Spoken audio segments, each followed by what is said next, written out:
Okay, hello everyone, what's up? And today I'm going to finish off my six-parted Europe video vlog thing where I talk about the places that I had been to in between July 16th to August 15th, 2018. And in this video, it's part 6 out of 6, so I'm going to talk about what I have done on the last 7 days, starting from August 9th, which is day 25. That's right, summon me when the clouds touch the sky. And the reason why I title this day as such is because it was raining on that day, and it was a pretty heavy rain. And we didn't really expect rain, so we hid in a place under a roof. So yeah, since July 19th, from July 19th to August 7th, we all were really well prepared. We packed a lot of luggages and bags. I had 2 bags, one big orange bag that's about 7 kilograms heavy, and one that's behind me, and one smaller black backpack, which is about 5 kilograms heavy, I think. And I had 2 bags, and my shoulders were in extreme pain, and I had to wear my sports shoes. But then we kind of settled down for a bit in Lelystad, in my mom's friend's house, on August 8th, and we kind of put down our stuffs in there temporarily as we kick off our last leg of the trip.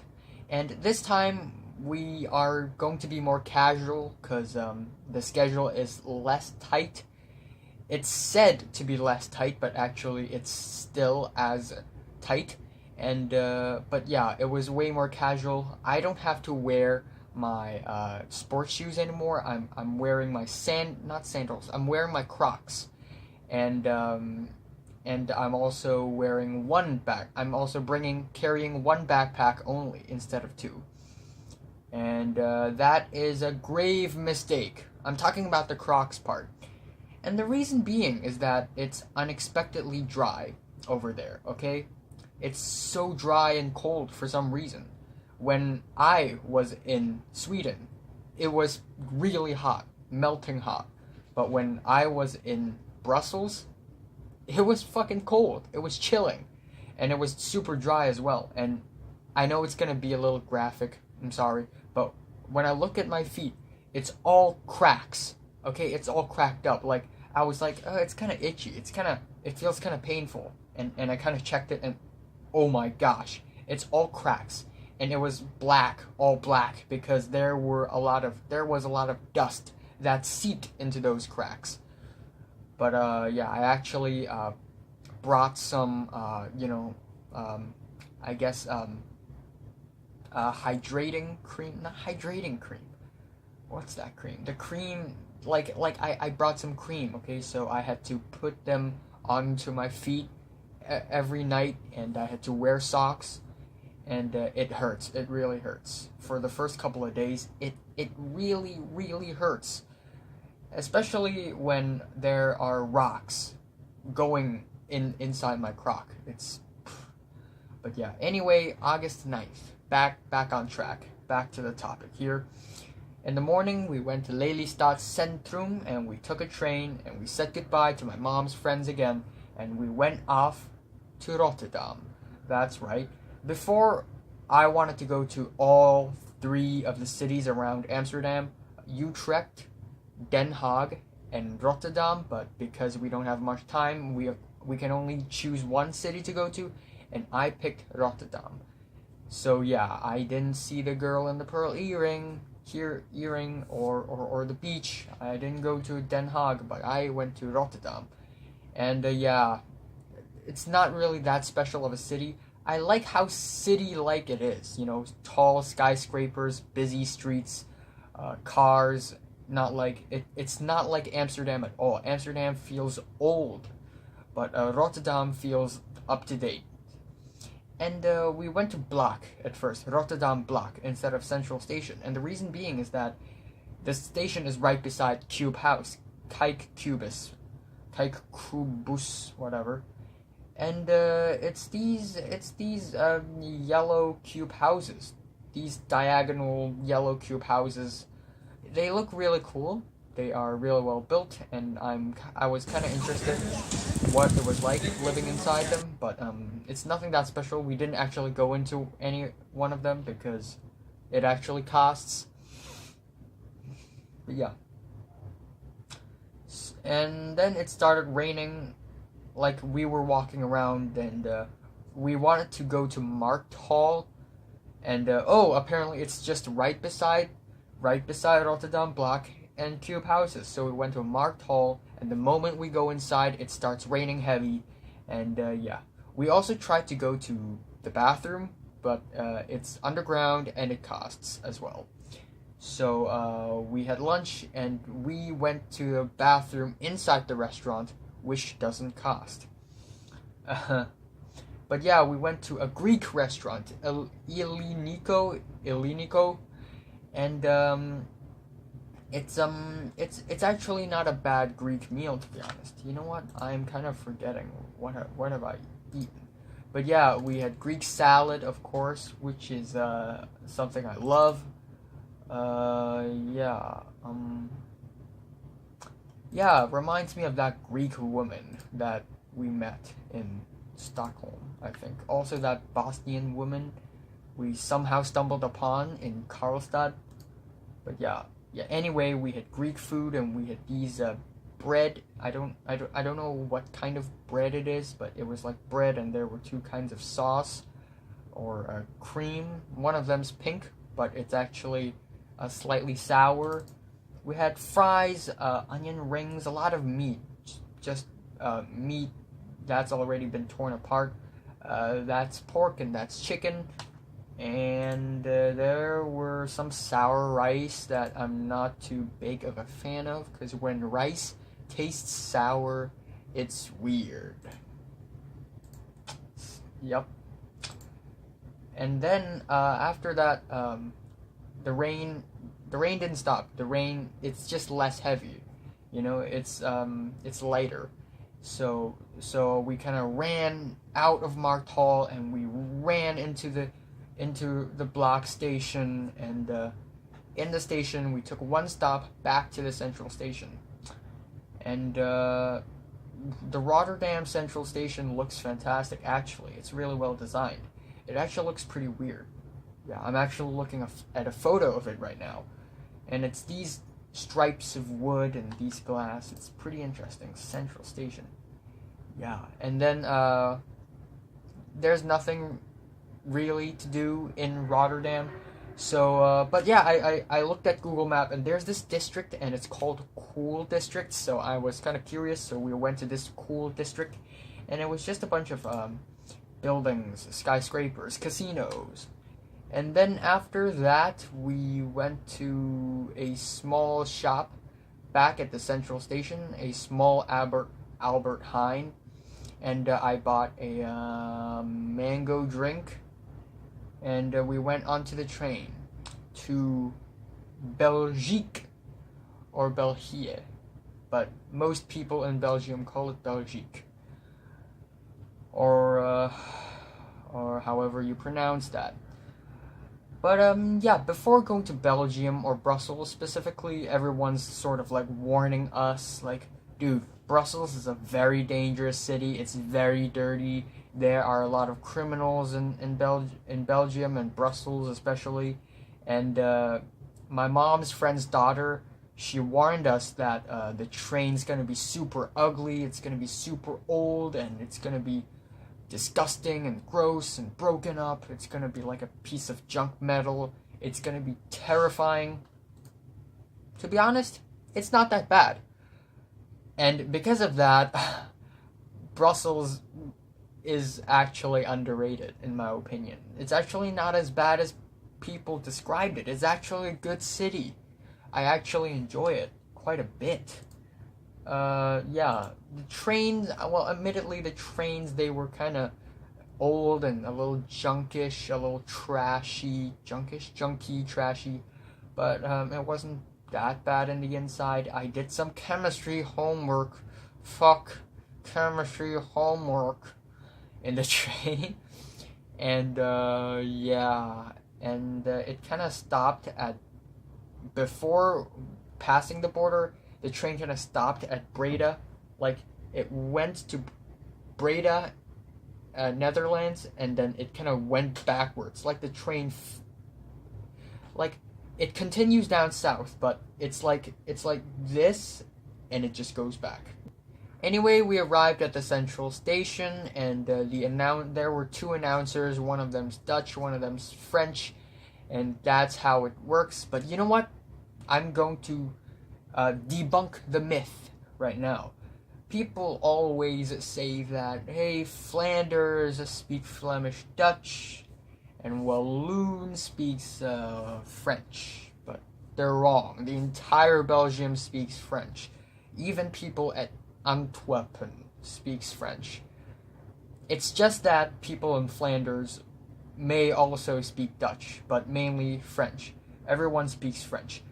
Bedankt, like here, right here, you can see the Dutch-French duality. Bedankt voor uw bezoek, which is thanks for your visit. And then we have French. Merci de votre visite.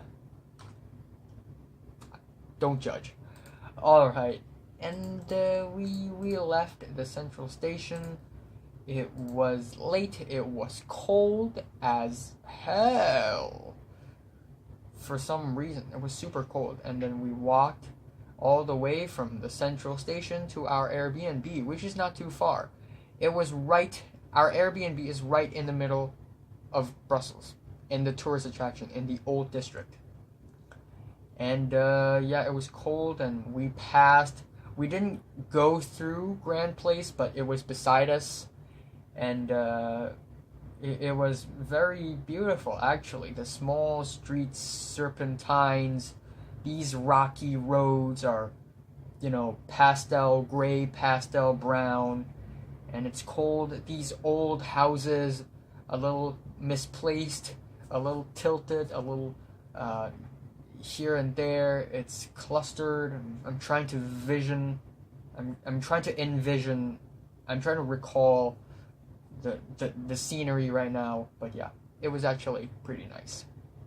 And we also passed by this French fries shop, and it's just crazy, man, crazy. I really wish that we had had a French fries meal over there. But yeah, we settled down on our Airbnb. It's not bad Airbnb. However, if there is one thing to complain, it's the bathroom. It's separated into two rooms, alright? It's not like the bathroom is separated into two rooms, but it's adjacent to each other. It's not adjacent to each other. One of them is the sink and the shower place, and another one of them is the toilet seat. And the room with the toilet seat is this old, trashy place, dimly lit place, and the toilet paper over there is pink in color. And like many other countries, the toilet paper is like, instead of facing towards us, it faced towards the wall. It's strange. And I just don't understand. Why do you have to separate these two rooms? Once you get out of that toilet seat, you need to wash your hands immediately. Hygiene reasons. So you need to go back out to the hallway and then go to the other bathroom. Anyway, we went out for dinner, and we broke our record for our most expensive meal by going to a restaurant called Chez Lyon, because I wanted to have Belgian food, and no kidding, legit local Belgian food. Shrimps stuffed inside tomatoes. We got clams served with French fries. We got beef stew served with French fries. No shit, it's Belgium, it's Flemish, alright? And, but yeah, that restaurant, it's gigantic, and it's super complicated. It's like a maze inside. It's like a originally it was a tiny little square of a restaurant, but it colonized a lot of lands, a lot of slots of lands beside it, so now it's expanded into this weirdly malformed monster. And there's a second layer. We ate at the second layer, and it's a mess. Like, there were so many people, and they had to add extra tables, and the kitchen was too small, so some of the chefs need to, like, literally cook beside the customers, and it was a whole mess. You know, people are spilling their drinks. A waiter spilled a customer's drink, in fact. And it was awkward. But it was a good meal, and it was really freaking expensive, but I do enjoy it nonetheless. And then after that, my brother and my dad, and they went back to the Airbnb first while I and Mom stayed. And after that, the waiter gave us some lollipops, and my mom asked the waiter where could she buy alcohol. Oh yeah, by the way, in Stockholm you can't buy alcohol that easily. You need to go to a specific shop, and you need to go there in a specific time period. You know, and when you go onto a bus in Stockholm, like, they had to test themselves if they had drunk or not. So that's really cautious. And outside of Cheslion, this waiter directed us to another street called Hue. I pronounced this Rue before, but it's actually Hue, the Dominicaine, and I brought my mom there because my mom didn't know where. Like, I was actually kind of proud of myself, because when the waiter said Hue de Dominicaine, I actually know what he was talking about, but my mom didn't. But I did, because I'm a cultured boy. I'm just kidding. But yeah, my mom went in there. I think she bought a glass of red wine, a bottle of red wine, and then we walked back to our Airbnb, and it was already nighttime, sunset already. And the city hall from afar is shining bright, and it was beautiful. Wow. All that just for day 25. That's nuts. Alright, day 26. Here we go. This is the day where we go around Brussels, or Brussels, or Bruxelles.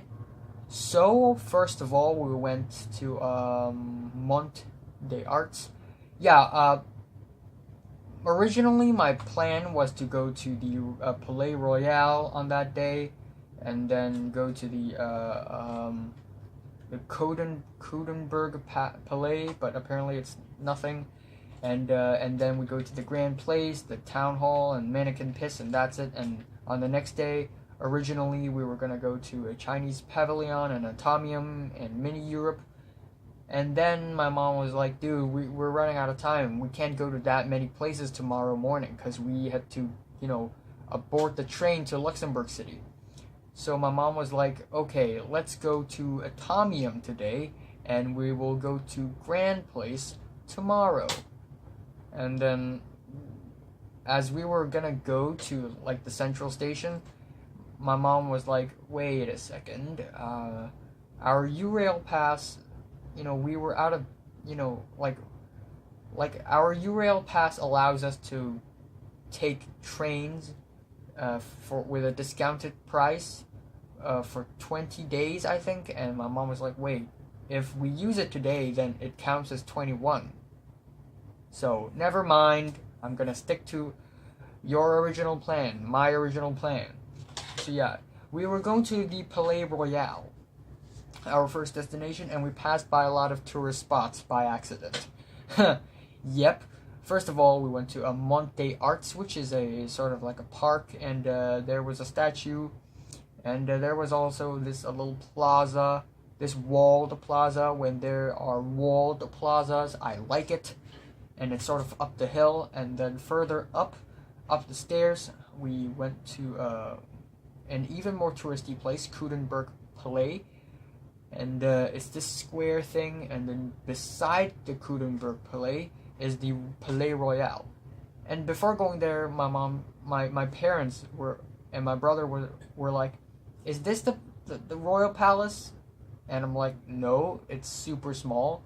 And then when we go to the actual royal palace, they were like, yeah, I'm pretty sure that this is the actual royal palace. So we went into the royal palace. Oh yeah, for free. Thumbs up. Even though we can't bring water inside, it's free. And all right. And yeah, the palace, as usual, you know, large golden rooms full of mirrors and chandeliers and nice chairs and nice tables and portraits and photos. It looks way more modern and way more spacey and way more grand than the one in Stockholm, however. But however, what really shocked me about this palace is the last room, which has all these science experiments. It's like a little science museum for kids. And no shit, there were kids in the palace. You know, it's like a little school trip. And it was like elementary school trip or something. Yeah, but it's so cool. Imagine a school trip to a palace. We never get to do that in Hong Kong, because we don't have palaces in Hong Kong. But, yeah. And in the last room, everything looks greener. The chandelier is green. And there were all sorts of rooms, not rooms, exhibitions, like exhibitions about magnets, about refraction of light, about waves, about butterfly effect, about patterns, about momentum, and it's this whole physics room. Yep. And then after that, we were running out of time. The schedule is tight. My leg is in a lot of pain. And we went to this, and we were like, fuck it, you know, let's just go to a restaurant nearby and we'll just eat, you know. You know, at that point, I really wanted to eat a waffle, because, come on, you go to Belgium, you eat waffles, but then we couldn't find any waffles, so whatever. We went to this Italian restaurant again called Lucca, Lucca, or Lucha, okay, double C, Lucca. Alright, don't question it. And then we ordered another calzone. We ordered another spaghetti, a seafood spaghetti that I actually quite like, and we also had chicken risotto and this eggplant cheese tomato appetizer that's really salty but actually really tasteful. Yeah, it's not bad. It's expensive, but it's not bad. I had, what did I drink? I remember the no alcohol mojito. That's what I drank. And then after that, I wanted to go to Rene Magritte Museum. I was like, wait, because on the day before that, my mom found out that there's a museum called Rene Magritte Museum, and I didn't plan to go there before. And now, at that point, I really wanted to go there because Rene Magritte, okay? Surrealism. Yeah. Surrealism. I like it. So yeah. So we decided to split up. I am going to the Magritte Museum alone, while my mom and my brother are going to go to the Musical Instruments Museum, while my dad waits outside of the Musical Instruments Museum. So we first went to Magritte Museum. It's near the Coudenberg Palace Square. My mom bought the tickets and allowed me to go in, and it's just this Asian teen who's exploring some European surrealism paintings. It's weird, and everyone's a little weirded out, but it was pretty cool. I actually do dig the museum a little bit. However, I think it's a huge shame that all of the greatest Magritte paintings are gone. All right. You know what? I'm just gonna show you. First of all, it's ridiculous that the Son of Man is now a private collection. So Some millionaire in the world has the Son of Man and no one knows who it is. Like, I looked it up on the internet, no one knows where it is. Okay? Okay, this is not a pipe painting. Location.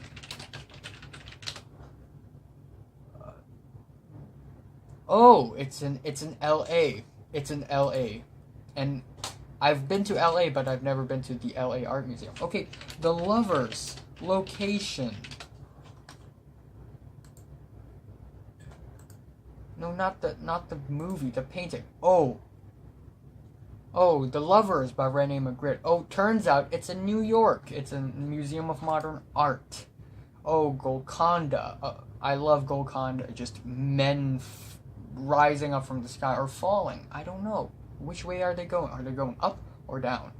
Yeah, that's actually a good question. But yeah, Golconda. I love that. Oh, it's in Louvre. Apparently it's in Louvre. And then, oh, the false mirror. The false mirror. Oh yeah, where is it? Yeah, no shit. Where is the painting? The false mirror location. Oh yeah, it's also in New York. Great. But there are still a few great paintings in that museum, of course, that I think are pretty cool. The human condition is in there. Yeah. The unexpected answer. I actually cracked up when I looked at the unexpected answer. Like, turns out the unexpected answer to open a door is to just walk through it. Fuck that. Fuck the knob. Don't. The unexpected answer. If you see a door, just walk through it. Like, not like you can't walk through it, right? Just walk through it. That's the unexpected answer. So I was, it was kind of funny. And, oh, that painting, he was not speaking. That's an eerie painting. And, also I love the painting, The Natural Encounters. It's like these two innocent, naive, not naive, but innocent and optimistic, scientists, just finding out new things about the world. They're looking at the leaves, and they were delighted. They were exploring the world. Wow, it's full of wonders. And there were windows, and it was all tilted and stuff. And I like it. It's just this hidden optimism in the painting that really hooked me in. Yeah. The Castle of Pyrenees. Yeah, a lot of these horror spells. Yeah. The unexpected answer. It's a funny painting, okay? It's a funny painting. After visiting the Rene Magritte Museum, I called my mom, and no, I didn't call my mom. I WhatsApped, and my dad responded, and my dad was like, no wait, what happened? No, I WhatsApped my mom. My mom said they were still in the Musical Instruments Museum, so I went there. And my dad was there sitting, waiting, and my dad said that they just went in not too long ago. So, okay, you know what? Whatever. I bought the tickets. No, I didn't buy. No one bought anything. It was for free. Oh yeah. Look at that photo. Canon CANON Ciel. CIEL. And when I looked at this painting, I actually went to my phone, turned on the mobile data, and I Google translated from French to English. And it was a time and gun, I think, or something like that. Clock and gun, I don't know, but yeah. Oh yeah, back to the main topic. I went to Musical Instruments Museum. It was for free. I went there and I looked around anxiously. Not anxiously, but I looked around very quickly because I really wanted to find my mom and my brother. And yeah, and they were in the second floor. And we walked around. There were a few weird instruments. like these long horns. There was an animal costume, and I'm pretty sure that's not an instrument. And there were these vinyl players underground. And yeah, that's it. It's not that great, but the structure outside the building itself looks pretty nice. And that's it. And after that, originally we wanted to take a train to Brussels Nord and to go to Atomium ASAP, but we didn't. Because, yeah, you know, I've explained it. And then, so we just went to Grote Markt, Grand Place, the place that we had been anticipating. You know what? I had been anticipating. No one in my family knew what the Grand Place is until they actually go there. Until my parents actually go there. Because my parents had been to Belgium before, and when they actually arrived at the Grand Place, they were like, wait, I think we had been here. Whoa, deja vu. And but before going in there, we went to this long royal gallery, the Royal Gallery of Hubert. That's the name, right? Saint Hubert. The Galeries Royales Saint Hubert. And there were a few really cool shops in there. There's a candy shop with big, colorful marshmallows. There were a lot of, you know, chocolate and chocolate covering marshmallows. There were these cone-shaped hard candies, and we bought a bit of this, a bit of that, and I also had my own fair share of chocolate. It was amazing, chocolate in Belgium. And further down, we saw a Godiva chocolate store, but we never actually went in there. And then we went back out, and then we went straight to the Grote Markt, which is really, really nice. Really, really nice. So yeah, after leaving the Royal Gallery, we went to Grand Place. And at first I thought it's not going to be that great. It's just a plaza, right? Wow, turns out this place is stunning. It's the plaza to end all plazas. It's the best plaza in the world, probably.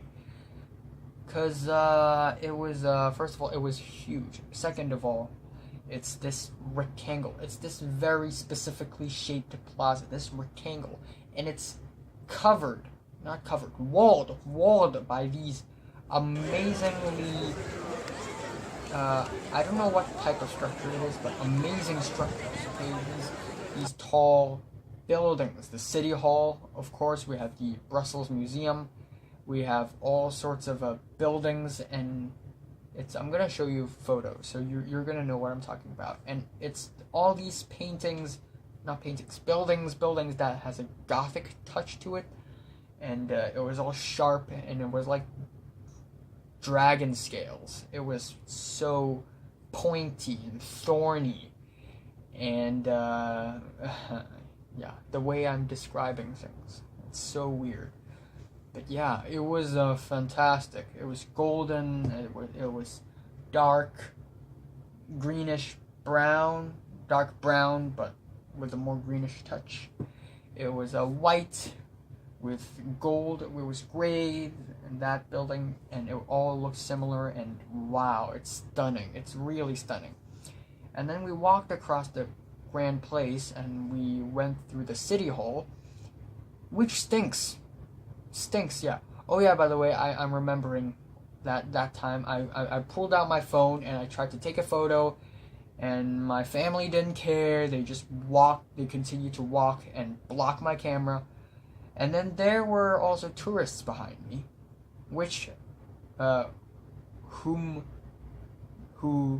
respected me, and they actually stopped beside me for a couple of seconds, and they continued to walk after I finished taking the photo. And then after that, I told my mom, I was like, they respected me. But yeah, Town Hall stinks. It smells like piss. But tell you what, the streets, they look fantastic. Again, the pastel gray and brown rocky roads, the narrow serpentine streets, the very old school buildings beside us that has a gothic touch to it, and it's beautiful. It's really beautiful. And we went to this street in between Mannekin Piss and Grand Place, and this street, oh my gosh, like this one street has like 6 or 7 or 8 or 9 waffle shops, left and right. It was everywhere. And there's also this one cookie shop, I believe, where there was a huge long queue up line. But yeah, there were so many waffle shops. It's insane, left and right. And these waffles, they look fantastic. Whipped cream, banana, strawberry. I don't know. There were so many kinds. There were a lot of I don't know. There were kinds with mango. There were kinds with lemon for some reason. But yeah, at the end we went to the one right beside Mannekin Piss, and I got a the extra the I don't know, like there were 24 or 25 kinds of waffles you can get in that one shop, and I picked the one with the most ingredients. That is whipped cream with strawberries and bananas plus chocolate sauce on top.